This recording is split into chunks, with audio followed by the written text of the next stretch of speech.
So now we're just going to install the JDK, which is the Java Development Kit.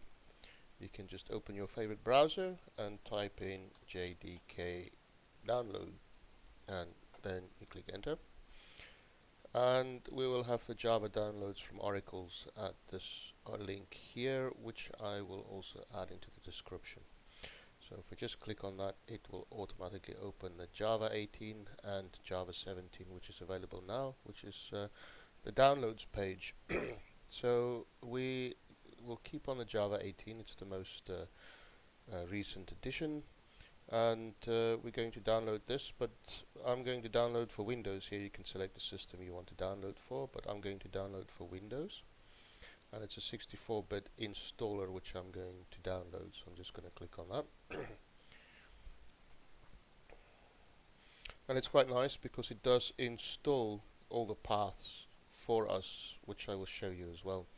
So let's just be patient and wait for the download.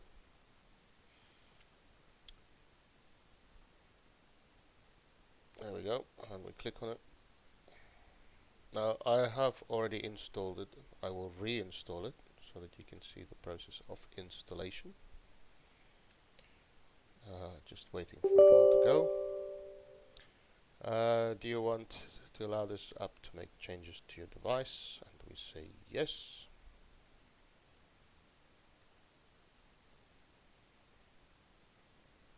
Patiently wait.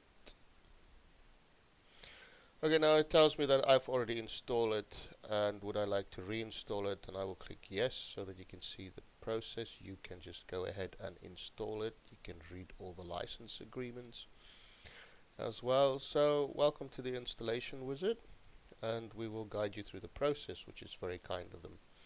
So we just click next, and it will tell us what it's going to install, how big it is, and all that nice things, and the path of where it's going to be installed. We will just keep that as default, and we will click next.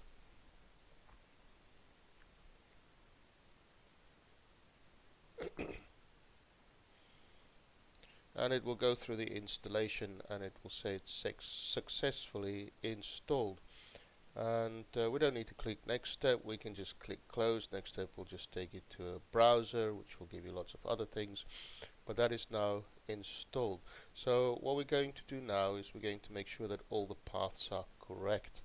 So open your file explorer, and we go to this PC, and we will select the C drive, and we will go into program files, and we will find Java. Now in this Java, what we want to do is we want to just open the Java 18. You can see I installed an earlier version, but we will just open Java 18, and we'll open that folder, and we'll click here, which would give us the complete file path, and we can copy that file path because we're going to need it. Or you might need it, we will find out in a minute.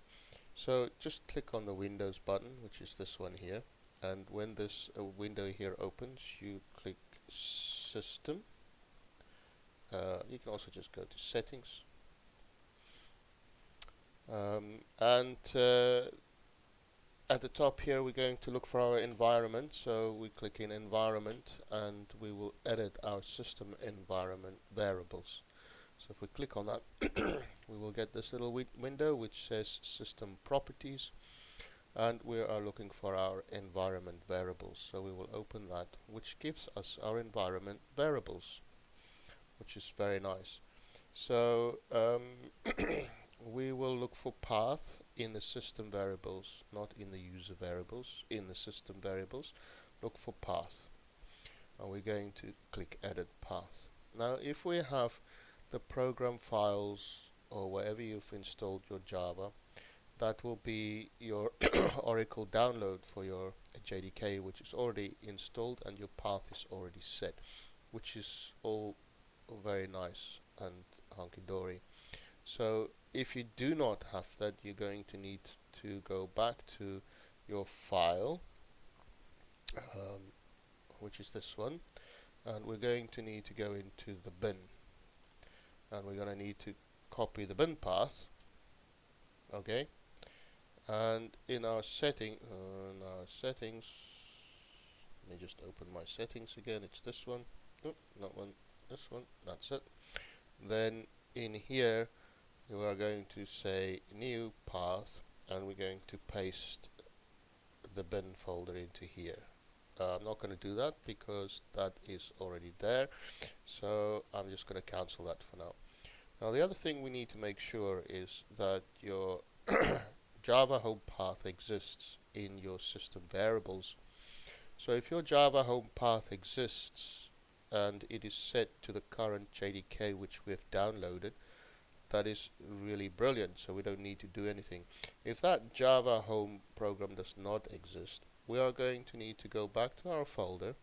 We're going to go to the JDK one, which with the link which we've copied earlier, because I've copied now the other link.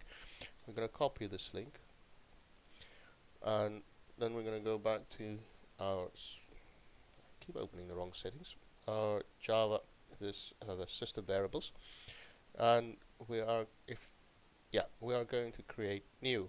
Now if this does exist and it is not set to the JDK which we have downloaded, you can just click edit and you can select that and just paste your new version over that and say OK. If your Java home does not exist, you can create new. Now it's very important that you write Java in capital letters underscore home in capital letters, and then you can just paste your variable, like paste your variable down there which we've copied, and you can click OK. I'm not going to click OK because I do have my Java home, but that will create your Java home path. And we're going to click OK. Excuse me. So we are now going to just test all this. So we click OK again. So now we're just going to test our Java that we've installed it all correctly. So if you do click on the Windows key and you type cmd, and this will open or come to this command prompt here, which you can open up, which is your command prompt. Here we're just going to check for our Java versions. So we're going to say type Java space hyphen version and click enter. And there it will tell you which version we have installed of our runtime environment. So that is our runtime environment. What about our development environment? So we're going to just check that, and for that we write Java C, so javac space hyphen version, and we're going to click enter, and there it will tell us that our javac version is 18.0.1.1. So now we know that our runtime environment and our development environment has been successfully installed, and we can start to actually build programs and test them and run them on our system. So I hope this was useful, and I hope you enjoyed it, and I hope you enjoy the rest of your coding. So happy coding.